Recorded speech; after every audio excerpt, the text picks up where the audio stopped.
Scattering of light को किसने दिया था? रिले ने दिया था। उसने क्या बताया था कि अगर किसी भी पॉइंट पर हम लोग लाइट रे को स्ट्राइक करें तो सभी डायरेक्शन में इक्वली क्या हो जाता है? स्प्रेड हो जाता है। और इक्वली स्प्रेड होने का जो प्रोसेस होता है वो क्या कहलाता है? स्कैटरिंग ऑफ लाइट कहलाता है। वायलेट कलर का वेवलेंथ सबसे ज्यादा क्या होता है? कम होता है। क्या होता है? वायलेट कलर का सबसे ज्यादा कम होता है और रेड कलर का क्या होता है? वायलेट कलर से ज्यादा होता है। ये 4000 एंगस्ट्रॉम से 4260 एंगस्ट्रॉम तक होता है। लेकिन इसका क्या होता है? 6800 एंगस्ट्रॉम से 7800 एंगस्ट्रॉम तक होता है। तो इसका वेवलेंथ क्या होता है? ज्यादा होता है। जिसका जितना ज्यादा वेवलेंथ होगा उसकी स्कैटरिंग उतनी ज्यादा कम होगी। ये किसने बोला था? रिले ने। तो रेड कलर की स्कैटरिंग क्या होती है? बहुत ज्यादा कम होती है। और वायलेट, इंडिगो, ब्लू कलर की स्कैटरिंग क्या होती है? बहुत ज्यादा होती है। इसी कारण हमारा जो क्या है, मान के चलो अर्थ का एटमॉस्फेयर है, इस एटमॉस्फेयर में जब सनलाइट एंटर करता है तो सनलाइट का जो ब्लू कलर और वायलेट कलर है वो बहुत ज्यादा क्या कर देता है? स्कैटर कर देता है। और स्कैटर होने के कारण हमको स्काई का कलर कौन से कलर का दिखाई देता है? ब्लू कलर का दिखाई देता है। क्लियर है?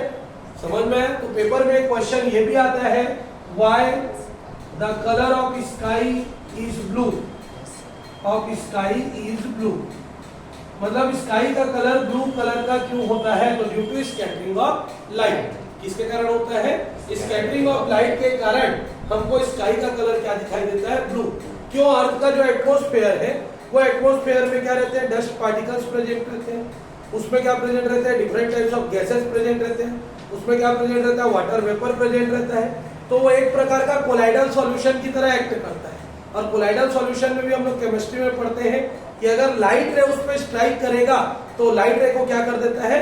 स्कैटर कर देता है। वो एक सरफेस की तरह एक्ट करता है। तो अगर एटमॉस्फेयर पे सनलाइट का व्हाइट कलर जब फॉल होता है तो उसके 7 कलर में से वायलेट और जो ब्लू कलर होते हैं वो सबसे ज्यादा क्या हो जाते हैं? स्कैटर हो जाते हैं। और स्कैटर होने के कारण पूरा हमको जो क्या रहता है? स्काई रहता है, वो कौन से कलर का दिखाई देता है? ब्लू कलर का दिखाई देता है। इसी में एक क्वेश्चन आता है, why the danger signal are red in colour. Danger signal को रेड कलर का क्यों बनाया जाता है? क्योंकि इसका वेवलेंथ बहुत ज्यादा रहता है और वेवलेंथ ज्यादा होगा तो स्कैटरिंग कम होगा। स्कैटरिंग कम होगा तो दूर में भी अगर रेड कलर जल रहा है तो आदमी आसानी से उसको क्या कर सकता है? फोकस करके आइडेंटिफाई कर सकता है और वहां पर जाने से बच सकता है। लेकिन रेड कलर की बजाय कोई सा दूसरा कलर यूज करेंगे तो उसकी स्कैटरिंग क्या हो जाएगी? होती जाएगी। धीरे धीरे स्कैटरिंग बढ़ती जाएगी। तो हम लोगों का डेंजर सिग्नल को क्या बनाया जाता है? रेड। बाकी को क्यों सेलेक्ट नहीं किया जाता है? क्योंकि थोड़ा थोड़ा करके उसमें स्कैटरिंग होता जाता है। बट रेड कलर में स्कैटरिंग की मात्रा सबसे ज्यादा कम रहती है। तो दूर तक में भी अगर वो मतलब रेड कलर का अगर डेंजर सिग्नल बनाया गया है तो आसानी से क्या किया जा सकता है? आइडेंटिफाई किया जा सकता है। तो ये 2 क्वेश्चन आता है स्कैटरिंग ऑफ लाइट से। तो स्कैटरिंग ऑफ लाइट क्या होता है? लिखो, व्हेन एनी लाइट रे strikes on any surface, when any light ray strikes on any surface, when any light ray strikes on any surface, then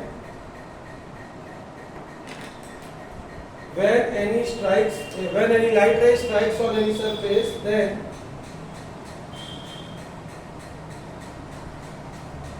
light ray get spread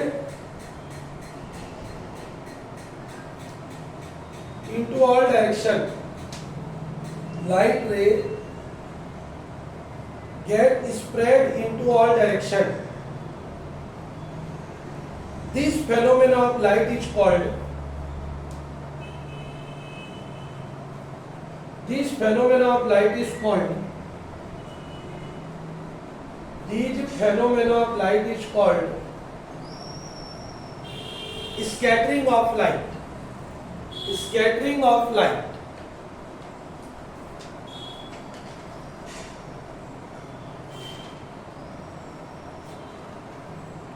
Full stop.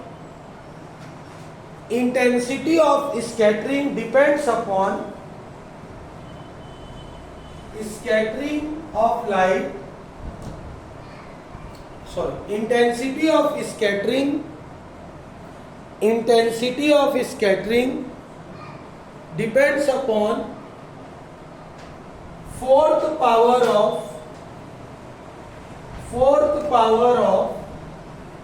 wavelength of light. Fourth power of wavelength of light, मतलब कितना ज्यादा scattering होगा वो किस पर depend करता है? Fourth power of wavelength पे। I directly proportional to 1 upon lambda to the power 4। Scattering of light depend करता है 1 upon lambda to the power 4। Full stop. There are two types of scattering. There are two types of scattering.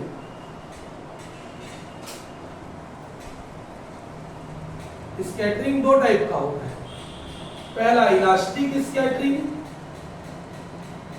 दूसरा inelastic scattering. पहला elastic scattering और दूसरा inelastic scattering. Elastic और inelastic. When light ray spreads uniformly in all direction,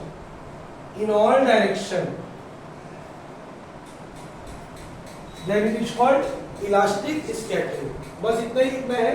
When light ray spreads uniformly in all direction, सभी direction में एक समान होगा, किसी में कम और किसी में ज्यादा नहीं होगा। डिस्ट्रीब्यूट तो होता है, तो डिस्ट्रीब्यूट होने के दो तरीके होते हैं, एक में बहुत ज्यादा जाना, एक में थोड़ा थोड़ा जाना, और एक में एक समान जाना। तो जब एक समान डिस्ट्रीब्यूट होगा तो वो तुम्हारा क्या कहलाएगा? Elastic scattering. और when light ray spreads non uniformly in all direction, then it is called inelastic scattering। और ये जो फॉर्मूला हम यूज करते हैं वो इलास्टिक के लिए, इसके लिए वो इलास्टिक स्कैटरिंग के लिए। इनइलास्टिक के लिए हम इसका यूज नहीं कर सकते। क्लियर? नोट करो, पॉज कर दो। एक स्फेरिकल ग्लास ले लेते हैं। क्या ले लेते हैं? एक स्फेरिकल ग्लास ले लेते हैं। अब स्फेरिकल ग्लास को अगर हम कट करके निकालते हैं तो हमको क्या मिलता है? Spherical refracting surface. क्लियर है कि नहीं? मेरे को ये बताओ। सबसे पहले कांच का स्फेरिकल ग्लास ले लिए, और कांच के स्फेरिकल ग्लास को अगर हम कट कर करके निकालते हैं तो ये जो भाग निकलता है, ये भाग क्या कहलाता है? हमारा स्फेरिकल रिफ्लेक्टिंग सरफेस। तो फिर से याद रखेंगे, स्फेरिकल रिफ्रैक्टिंग सरफेस क्या होता है? Spherical refracting surface. Spherical refracting surface क्या होता है? एक बार फिर से समझेंगे। अगर एक स्फेरिकल ग्लास लिया जाए, मतलब स्फेरिकल ग्लास मतलब गोला वाला कांच ले लिया जाए, और उस गोले वाले कांच को अलग अलग साइड से डिसेक्ट किया जाए, काटा जाए, और काटने से उसका जो एक एक पार्ट निकलेगा, कर्व पार्ट जो अपने को ऑब्टेन होगा, वो कर्व पार्ट क्या कहलाएगा? हमारा स्फेरिकल रिफ्रैक्टिंग सरफेस। क्लियर है कि नहीं? यहां तक समझ में है? अब अगर ये जो पार्ट निकला, इस पार्ट को एक साइड से पेंट कर देते हैं, एक साइड से क्या कर देते हैं? पेंट कर देते हैं, तो ये मिरर हो जाता है। एक साइड से पेंट कर देते हैं तो क्या हो जाता है? मिरर। लेकिन अगर हम इसको एक साइड से पेंट नहीं करते हैं, जस्ट का तस रहन देते हैं, तो ये हमारा क्या कहलाता है? Spherical refracting surface. दोनों में अंतर यही चीज है। ठीक? स्फेरिकल मिरर और स्फेरिकल रिफ्रैक्टिंग सरफेस में क्या अंतर है? हमने स्फेरिकल ग्लास लिया, उससे पार्ट कट करके निकाल के रख दिए तो रिफ्रैक्टिंग सरफेस है। पेंट कर दिया एक साइड को तो क्या बन जाएगा? वो मिरर बन जाएगा। खत्म? तो अभी हम लोग पहले क्या पढ़ रहे हैं? स्फेरिकल रिफ्रैक्टिंग सरफेस क्या होता है। तो स्फेरिकल रिफ्रैक्टिंग सरफेस के कुछ बेसिक पॉइंट्स हमको पढ़ने जरूरी है। जैसे अगर हम ये स्फेरिकल रिफ्रैक्टिंग सरफेस लिए तो स्फेरिकल रिफ्रैक्टिंग सरफेस का जो सेंटर पॉइंट होता है वो सेंटर पॉइंट क्या कहलाता है? पोल। क्या कहलाता है? पोल। तो पहला पॉइंट इस पे डाल के लिखेंगे पोल। तो पोल क्या होता है? The centre point of spherical refracting surface, spherical refracting surface is called क्या? पोल। इसको हम लोग क्या बोलते हैं? पोल बोलते हैं। क्लियर है? समझ में आया कि नहीं है? अब ये दो प्रकार का दिखाई देगा। एक तो ऐसा दिखाई दे रहा है जिसमें रिफ्रैक्टिंग सरफेस कैसा रहेगा? अंदर की तरफ। और एक रिफ्रैक्टिंग सरफेस कैसा दिखाई देगा? बाहर की तरफ। दो अलग अलग मैंने बना दिया। मतलब लाइट रे एक बार कहां पे टकराएगा? यहां पर। और लाइट रे एक बार कहां पे टकराएगा? यहां पर। तो जब उभरे हुए भाग पे लाइट रे टकराता है तो इसको बोलते हैं कॉन्वेक्स। क्या बोलते हैं इसको? कॉन्वेक्स, उभरा हुआ। और जब अंदर दबे हुए भाग पे टकराता है तो इसको हम लोग बोलते हैं कॉन्केव। क्लियर है कि नहीं? समझ में आया? तो स्फेरिकल रिफ्रैक्टिंग सरफेस दो प्रकार के होते हैं। एक, उभरे हुए भाग पे अगर लाइट रे को इंसिडेंट कर रहे हैं तो ये क्या कहलाएगा? कॉन्वेक्स। और अगर फंसे हुए भाग पे करेंगे तो क्या कहलाएगा? कॉन्केव। तो इसमें भी पोल बनाना पड़ेगा। ये भी पोल हो गया। पोल को किससे डिनोट करते हैं? कैपिटल पी से।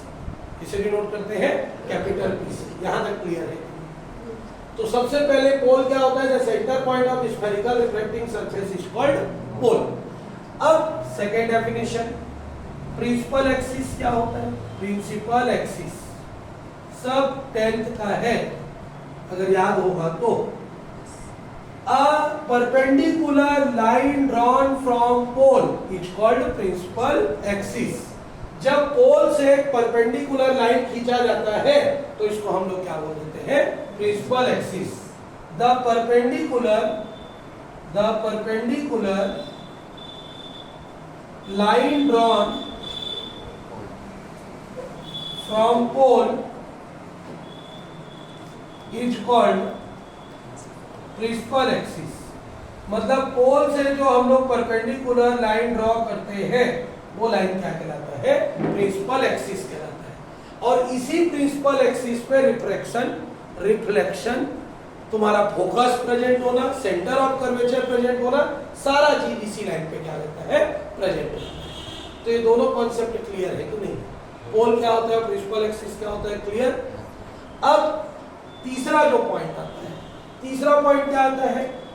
जिस सर्कल के सेंटर, जिस सर्कल से इसको काट कर निकाला गया है, जिस स्फीयर से इसको काट कर निकाला गया है, उस स्फीयर का जो सेंटर होता है वो स्फेरिकल सरफेस का क्या कहलाता है? Centre of curvature. क्या कहलाता है? Centre of curvature. क्लियर है कि नहीं है? यहां पर फिर से, इस रिफ्रैक्टिंग सरफेस को अगर इस गोले से निकाला गया है, काट के, इस स्फीयर से काट के निकाला गया है, तो इस स्फीयर का जो सेंटर होगा वो इस सरफेस का क्या कहलाएगा? Centre of curvature. और अगर इस ये वाला रिफ्रैक्टिंग सरफेस को भी इसी से काट के निकाला गया है तो इसका जो सेंटर होगा वो इसका क्या कहलाएगा? Centre of curvature. क्लियर है कि नहीं? तो तीसरा पॉइंट क्या है? Centre of curvature. क्या होता है centre of curvature? The centre point of a sphere from which spherical surface has been cut is called center of curvature। Centre of curvature. और किससे डिनोट किया जाता है इसको? कैपिटल सी से। किससे डिनोट किया जाता है? कैपिटल सी से। मतलब ये हमारा सरफेस है, इस सरफेस को इस सर्कल से काट के निकाला गया है, तो इस सर्कल का जो सेंटर होगा वो इस सरफेस का क्या कहलाएगा? Centre of curvature. अगर इस सरफेस को भी इसी गोले से काट के निकाला गया तो इस गोले का जो सेंटर होगा वो इसका क्या कहलाएगा? Centre of curvature. और सेंटर ऑफ कर्वेचर को किससे डिनोट करते हैं? कैपिटल सी से डिनोट करते हैं। यहां तक क्लियर है कि नहीं? हो गया यहां तक क्लियर? चौथा पॉइंट, ज्यादा होच पोच लगेगा तो बता देना। चौथा पॉइंट क्या होता है? Radius of curvature. चौथा पॉइंट क्या होता है? Radius of curvature. Radius of curvature क्या होता है? The distance between centre of curvature and pole, centre of curvature and pole is called radius of curvature, is called radius of curvature. मतलब centre of curvature और pole के बीच का जो distance होता है वो रेडियस ऑफ कर्वेचर होता है और उसको किससे डिनोट किया जाता है? कैपिटल आर से। किससे डिनोट करते हैं? कैपिटल आर से। तो चारों थ्योरी क्लियर है। सबसे पहले स्फेरिकल रिफ्रैक्टिंग सरफेस किसको बोलते हैं?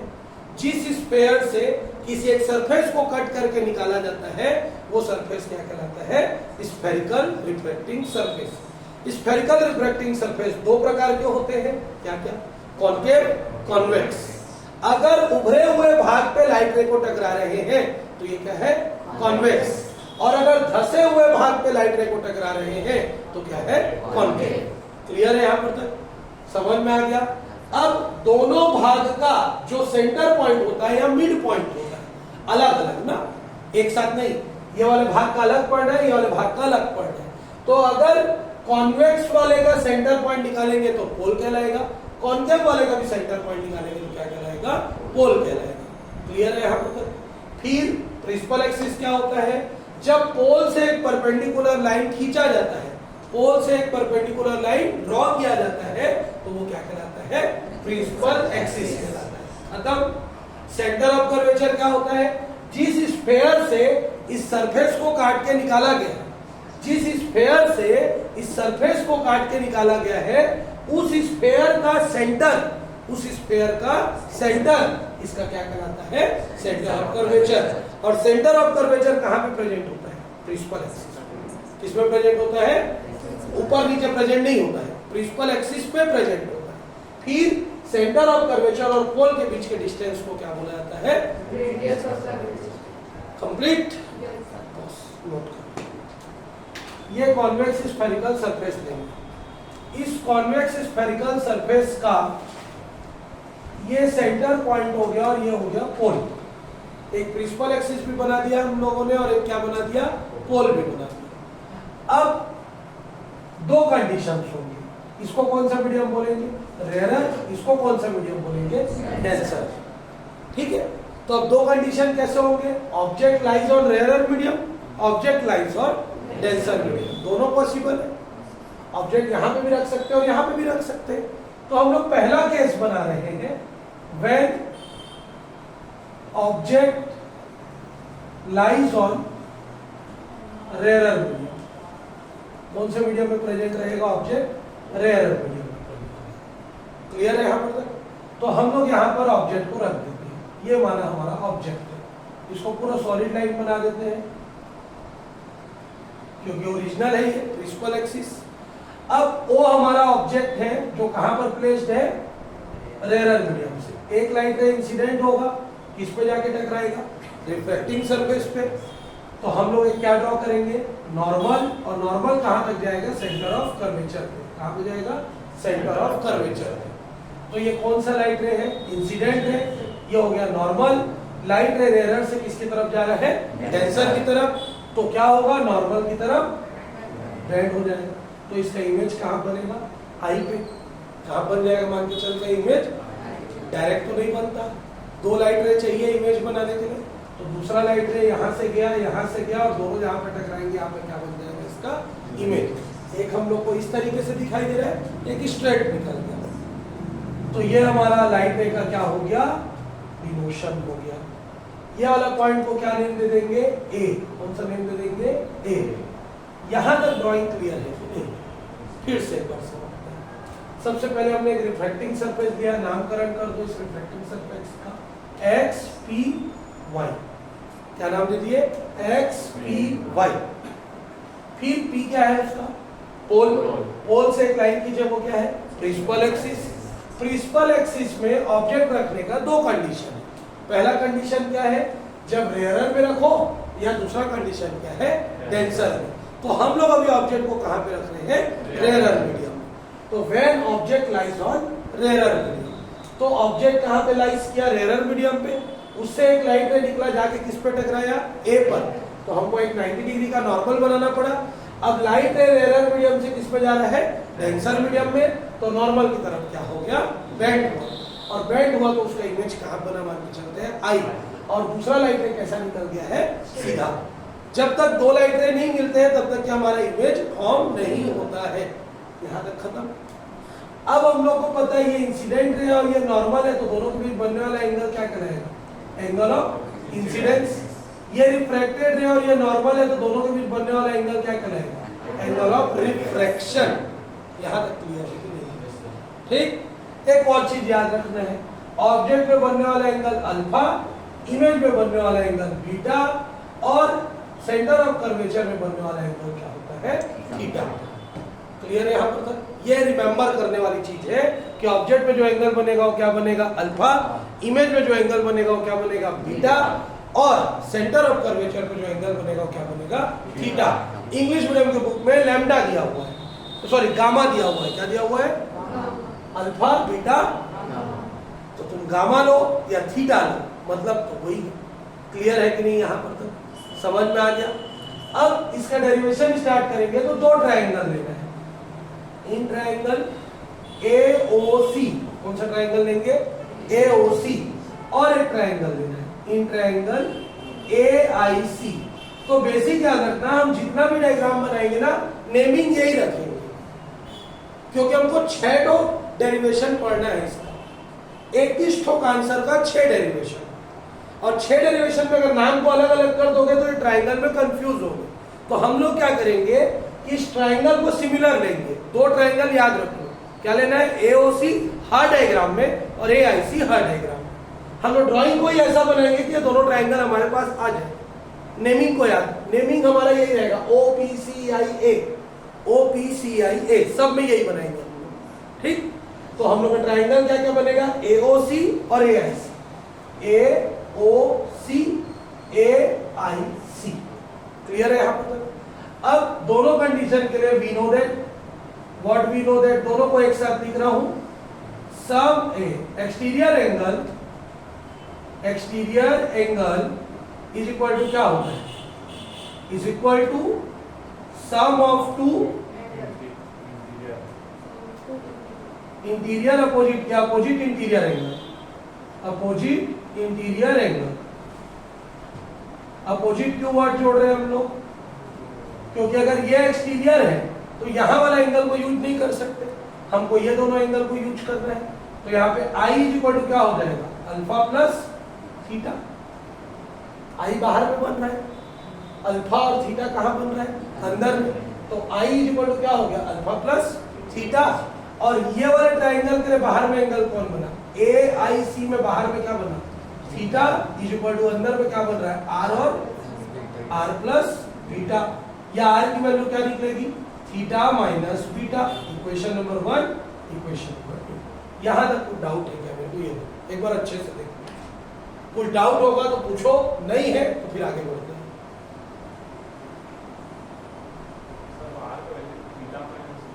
हे भगवान, बीटा प्लस में उधर गया तो गधे आदमी क्या होएगा वो, theta minus beta. R is equal to क्या हो गया, थीटा माइनस बीटा हो गया। यहां तक क्लियर है, दो इक्वेशन तक समझ में आ गया। अब इसकी वैल्यू निकालनी है, तो क्या वैल्यू जानते हैं हम लोग, we know that angle is equal to क्या होता है, arc upon radius. Angle is equal to क्या होता है, आर्क अपॉन रेडियस।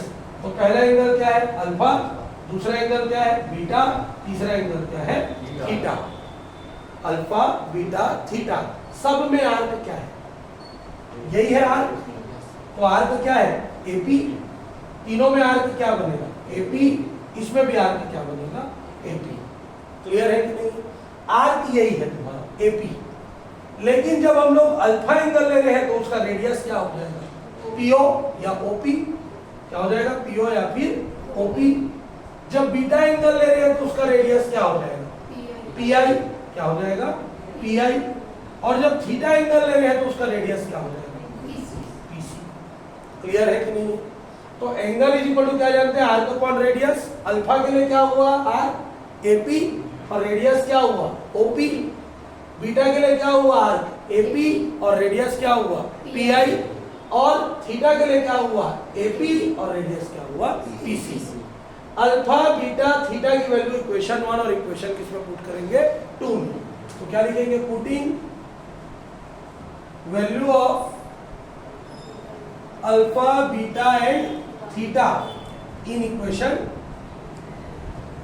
1 एंड 2। 1 में पुट करो तो आई इक्वल कैसे दिखेगा, AP upon OP plus AP upon PC, equation number 3। और आर की वैल्यू पुट करोगे तो कैसे दिखेगा, AP upon PC minus AP upon pi, equation number कितना हो गया, 4। यहां तक कोई डाउट है क्या, देख लो एक बार, है डाउट? हम लोग क्या किए, अल्फा और थीटा का वैल्यू आई में पुट किए और थीटा और बीटा का वैल्यू किसमें पुट किए, आर में पुट किए, खत्म। But from Snell's law, Snell's law से क्या जानते हैं, mu is equal to sine i upon sine r. If angles are small, if angles are so small, बहुत छोटा कर देते हैं किसको, आई और आर को, दिख भी रहा है वो बहुत छोटा, तो क्या हो जाएगा, साइन आई की वैल्यू किसके इक्वल हो जाएगी, नियरली इक्वल टू आई, और साइन आर की वैल्यू नियरली इक्वल टू क्या हो जाएगी, आर, और नहीं एंड। तो म्यू इज इक्वल टू कैसे दिखाई देगा आपको, आई अपॉन आर, या म्यू आर की वैल्यू किसके इक्वल हो जाएगी, आई। म्यू आर की वैल्यू कितनी है हमारे पास, AP upon PC minus AP upon PI is equal to, I का वैल्यू क्या है हमारे पास, AP upon OP plus AP upon PC. दोनों में क्या कॉमन दिख रहा है, एपी क्या अंदर चला जाएगा, mu upon PC minus mu upon PI is equal to, दोनों में क्या कॉमन दिख रहा है, एपी, क्या बचेगा 1 upon OP plus 1 upon PC. AP और एपी क्या होगा, कैंसिल, तो क्या दिखाई देगा हमको, mu upon PC minus mu upon PI is equal to 1 upon OP plus 1 upon PC. कोई डाउट यहाँ पर? पीसी पीसी वाला एक तरफ कर दिया, बाकी सबको अलग कर दिया, mu upon PC minus 1 upon PC is equal to 1 upon OP plus mu upon PI. यहाँ तक क्लियर है? इसको ऐसा लिख दें क्या हम लोग, म्यू अपॉन पीआई को पहले लिख देते हैं प्लस 1 अपॉन क्या कर देते हैं, ओपी कर देते हैं। यहाँ तक क्लियर है? अब देखो, पोल से ऑब्जेक्ट के डिस्टेंस को किससे डिनोट करते हैं, u, पोल से इमेज के डिस्टेंस को किससे डिनोट करते हैं, v, और पोल से सेंटर ऑफ कर्वेचर के डिस्टेंस को किससे डिनोट करते हैं, r। ये जानते हैं? पोल से ऑब्जेक्ट का डिस्टेंस क्या होता है, स्मॉल u, पोल से इमेज का डिस्टेंस क्या होता है, स्मॉल v, और पोल से सेंटर ऑफ कर्वेचर का डिस्टेंस क्या होता है, कैपिटल R।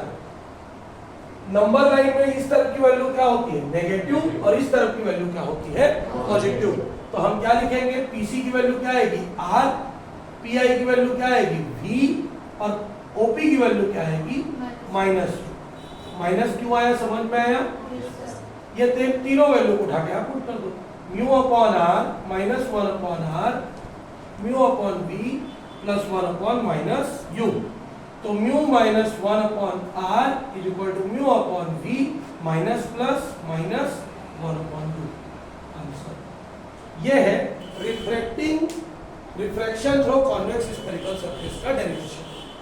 ठीक, ऐसी डेरिवेशन हमको कितना टो करना है और 5 टो करना है, क्योंकि पेपर में क्लैरिफाई करके ये दे देता है कि ऑब्जेक्ट को कहां पे रख के तुमको सॉल्व करना है। हिंदी मीडियम में तो ही है, लेकिन इंग्लिश मीडियम में पूरा 6 का 6 है।